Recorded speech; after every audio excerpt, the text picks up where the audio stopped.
Hey guys, I'm Chloe. Okay, I'm 16 and I'm in Eclipse, so shout out to y'all. Y'all are amazing. Okay, so a little backstory. My father was always there physically, so like I'm never like ungrateful for what he's been there for me and like physically, just physically always been there for me, but emotionally, he's lacked a lot. Hang on.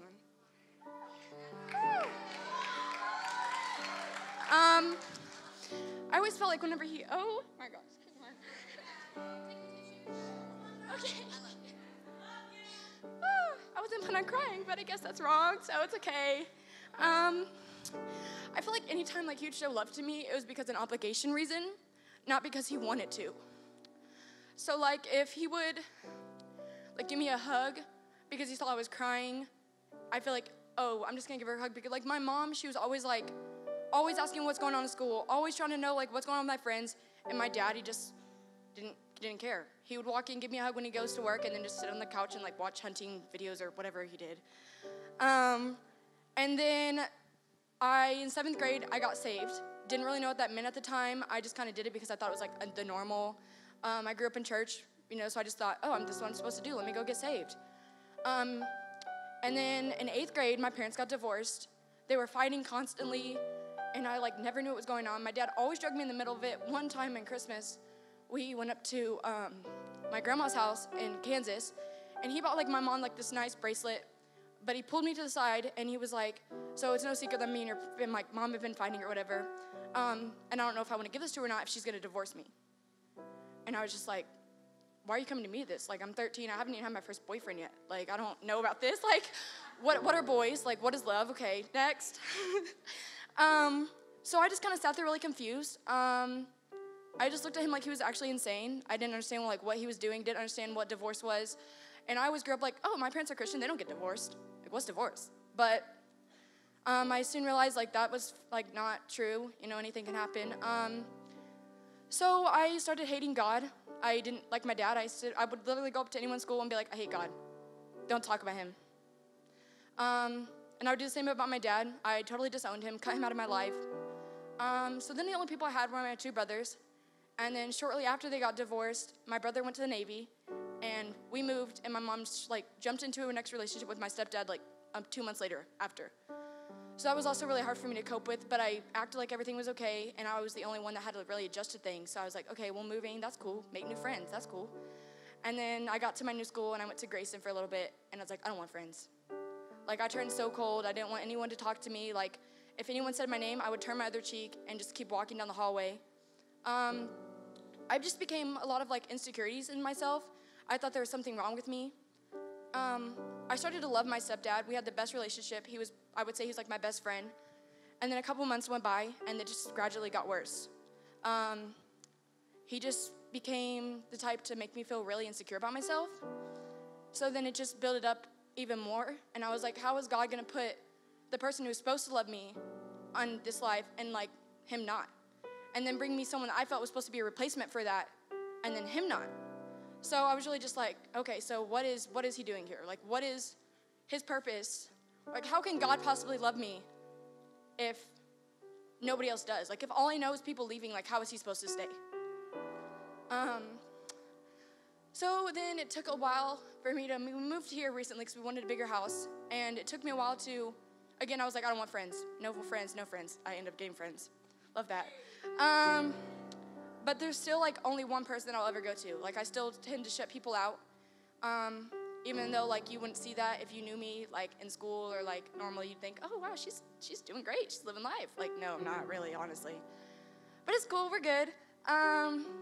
So then I came here, and we just started coming here because we were looking for a church, and we kind of found out about this place. I don't know what happened. I think we got like something in the mail or something. I don't really know what happened. But somehow we like came here, and I was like, okay, let's go try it out, and I was begging my mom to come. So we finally come here, and then someone at my school, I don't even know who it was. I think it was Cece. And then Kyrie said something, and then everyone else started telling me about, oh, you should come to Capitol on Wednesday. And I was like, okay, sure, let's try it out, like whatever, let's go. So I came, and I was like, okay, like this isn't doing anything for me. Like, I still don't think he's there. Like, I don't believe in him. Like, who is God? And after a while, I started like finding myself again, and I kind of just like decided to like sit down on my bed one day, and I was just like crying out to him because I was just like reflecting over everything that's happened in my life, and kind of just like sat there in my bed and asked him to retake over my life, like guide me to you and like show me who you are. So that's when I like said I found myself in God and actually got saved, but for myself, and not because it was the normal or because that's what I'm used to. It was for me. Then I recently got thirst. This like past Sunday that we had thirst, I got baptized. Love that. Okay.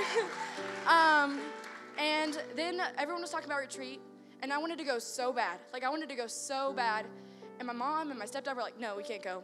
They would make excuses like, you can't go, we don't know anyone at the church, you can't go. And I was like, okay.